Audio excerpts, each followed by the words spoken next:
I have to get so zooted to do these things. You guys have no idea how hard it is for me to talk to this freaking camera. We're trying. Does the audio sound better? Can you tell?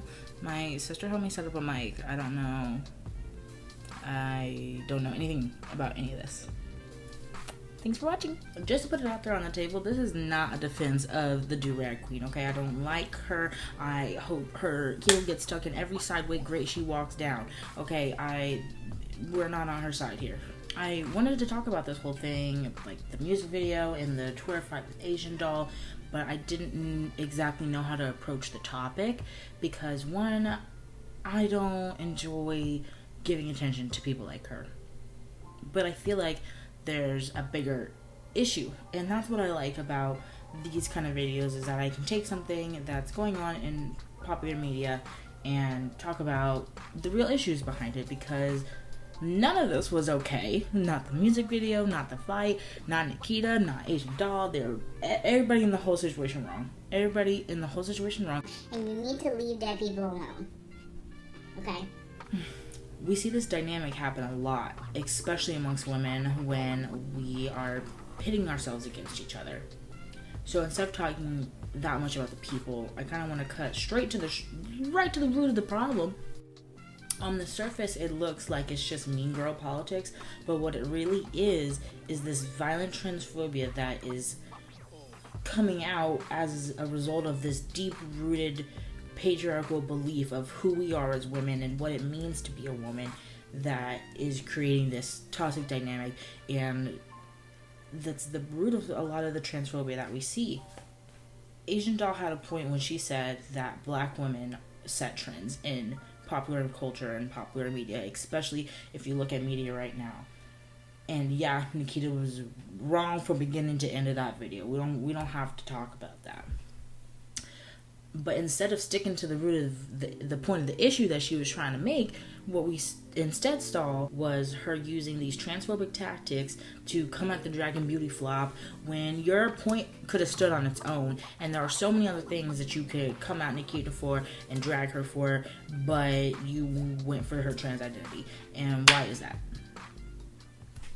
You tell me. So that's pretty much what I wanted to talk about today, and we're gonna do that while I prep my hair for some twists, okay? So let's get into it, I guess.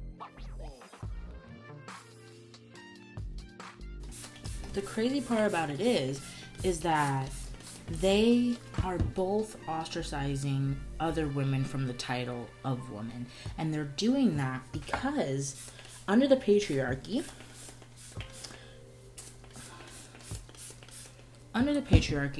they both have to perform their femininity in certain ways in order to avoid being stripped of that and being stripped of their femininity and being compared to or called directly a man.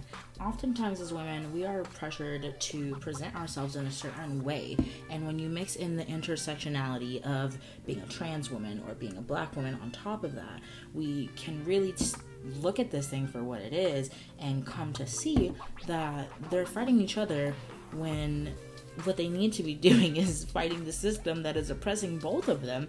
Because we need to be very clear that Asian Doll went for Nikita's trans identity because that was the best way that she could otherize her. And I mean otherize her from womanhood.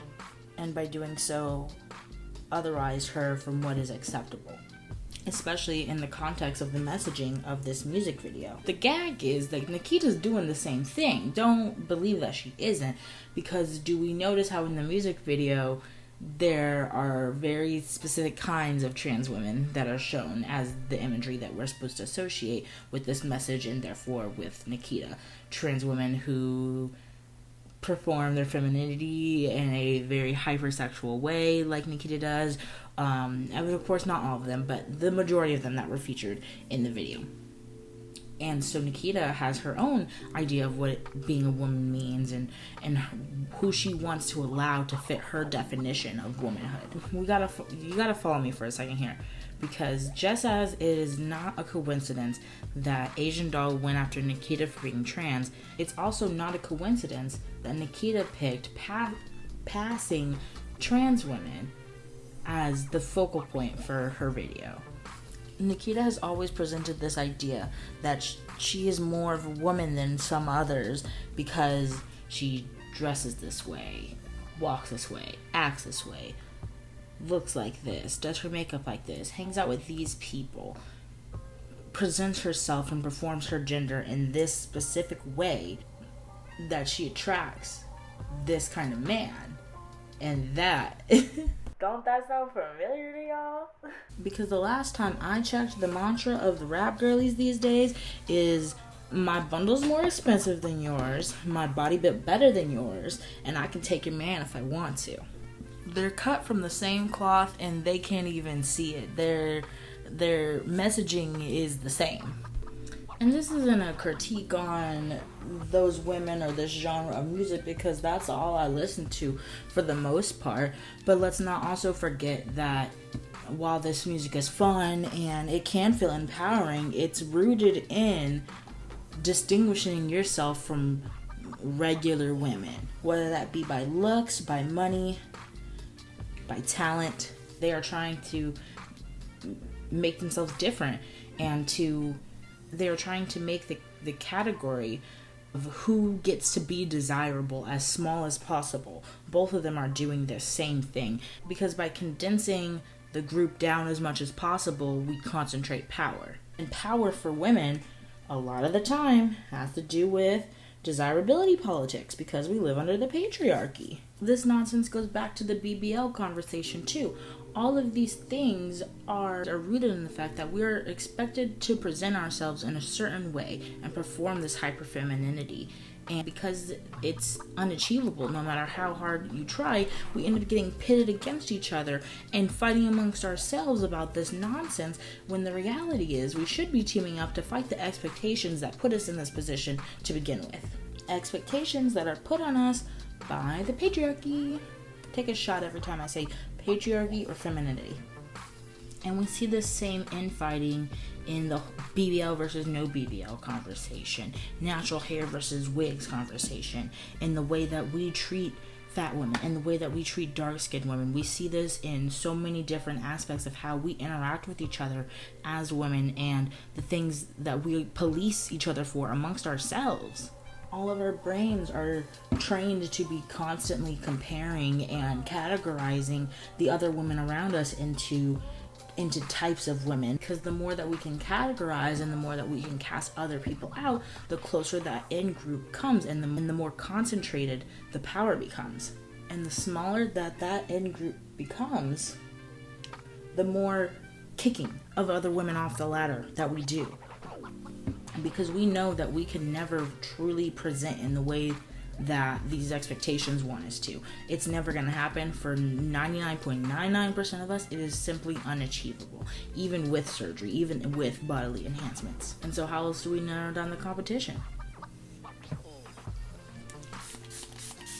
This nonsense.